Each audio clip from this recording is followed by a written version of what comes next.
How does one go about securing two pieces of wood together without using hardware and without using glue? Stick around because I'm going to show you how to do it. First, you cut the end of one board into what's called a tenon. Kind of just make a peg out of the end of that board. And then your next board, into which it will join, you cut a slot, a mortise, it's called. You then fit the two of them together, banging them together vigorously with a ridiculous mallet.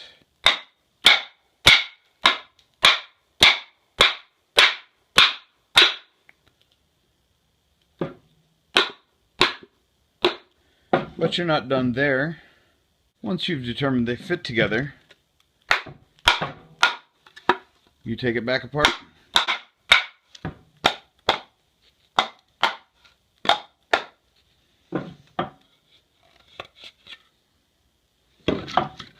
And now with your joint apart, you're going to drill a hole all the way through the mortise.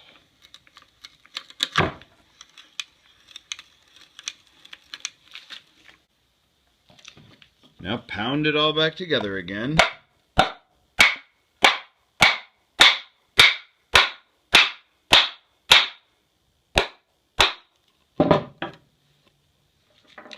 And with your drill bit, put it in there and just mark on the tenon the center. Just like that. Take it all back apart yet again.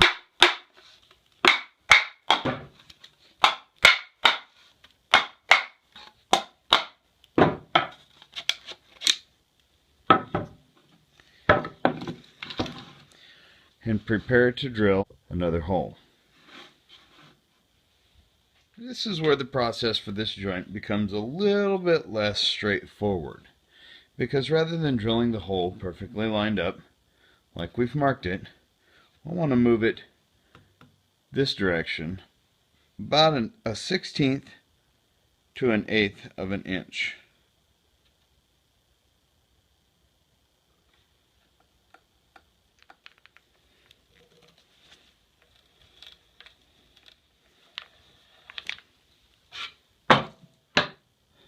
The resulting alignment will appear to be off, misaligned if you will, but this is where the genius of this comes together.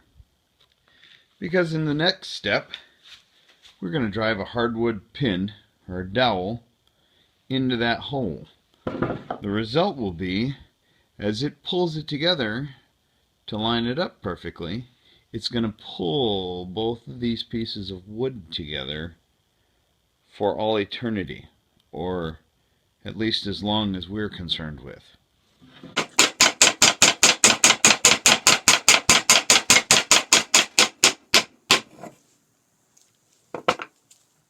This technique is called a draw bore, and it will be featured fairly heavily throughout the rest of this project because, well, for one, I just learned about it and I think it's pretty cool, but the design of it keeps tension on the joints just as long as your wood holds up.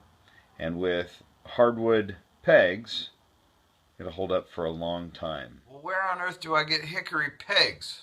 The hardware store only carries these little weird ribbed things that aren't long enough, and the ends of them look stupid when they poke through. Well, wouldn't you believe it? I was hoping you'd ask that. If you've got an old broken axe handle, you've got hickory pegs. And incidentally, you may remember that a while back I did a video about a Swedish axe, an old Holtzbrook axe that I restored, and I couldn't bring myself to throw away the handle. I have no earthly reason why to not throw it away, but I kept it, and it seems to have come in handy. This is not a video about an axe, but I do want to tell you, I took the electrical tape off this axe handle from the previous owner and was somewhat aghast because as soon as I took the electrical tape off, that's what happened. somebody had been using this axe handle held together with electrical tape. Please don't do that. Please don't do that. Enough of my rant. The way to free the hickory pegs that are trapped inside this axe handle goes like this. First off, cut the axe handle up into chunks. I'm cutting this one into 8-inch chunks.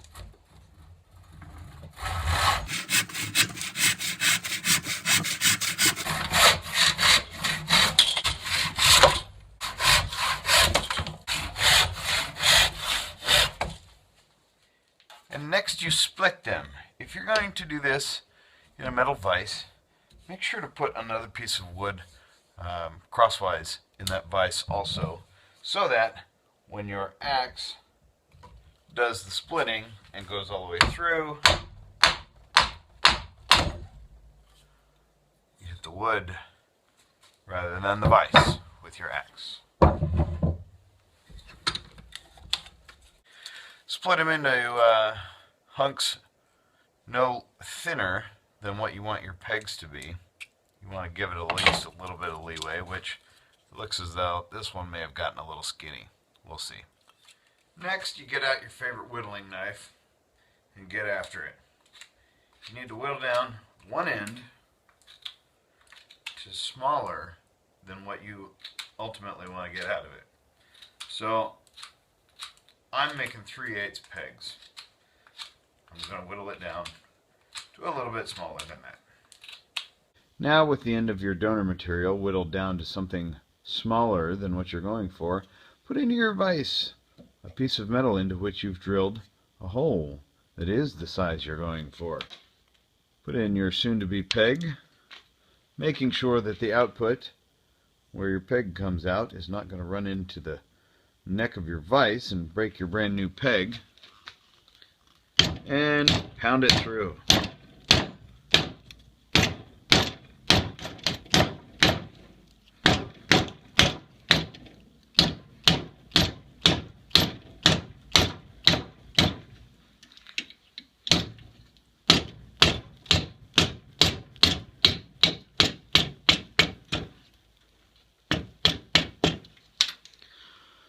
And out the other end comes a beautiful 3/8 hickory peg. And now, after a bit of work, where I once had an old useless axe handle, I got a pretty good handful of hickory pegs. Now, why on earth would you go through all that trouble of making a mortise and a tenon and all these pegs when you could just use a screw or glue? Well, there are a couple of answers to that question. One of them being that traditional joinery, just wood holding wood together, is a skill or an art that is quickly disappearing. You don't find very many people that do it or know how to do it without using glue or using screws or nails, brads, or something like that. And I want to do my part to try to preserve that skill, maybe pass it on to my kids, so that that will carry on somewhat further rather than just petering out. The second being that I was inspired by an article that I read a couple of weeks ago regarding furniture and the fact that wood, if it's taken care of, wood will essentially last indefinitely. Obviously, different types of wood have more longevity than others, but overarching, wood will last for a long time. What causes our furniture to fall apart is the hardware and the glue that we use to hold the joints together. Eventually the glue gets hard, turns brittle, and lets go. Or the nails or the brads oxidize, they turn to rust and eventually turn to dust, and now you no longer have a joint held together. So, since I want this to be something that can be passed on from generation to generation without worrying about the hardware or the glue coming apart, well, I just decided not to use any. That's all for right now. If I start into the next step of it, you'll have a 30 or 45 minute video on your hands here. I have to be honest, I at first said that I think we can get this table done in 5 or 6 videos. I don't know how realistic that is. It's probably going to be a few more than that. If that bothers you, I'm sorry. Skip a couple, and you'll see what happens later on. So, thank you for watching. If you've gotten this far, I appreciate your time. I wish you'd click the thumbs up if you liked it. Please do click the thumbs down if you don't like it. And if you click the thumbs down, please do me a favor. Do yourself a favor also. If you click the thumbs down because you don't like something about the video, please let me know what you don't like about it. And I will do my very best to improve upon that. Subscribe if you haven't already. And to those handful of new subscribers here in the last few days, thank you. I'm glad to see you. And, well, keep watching. I'll keep this as interesting as I can. Thanks a lot. See you next time.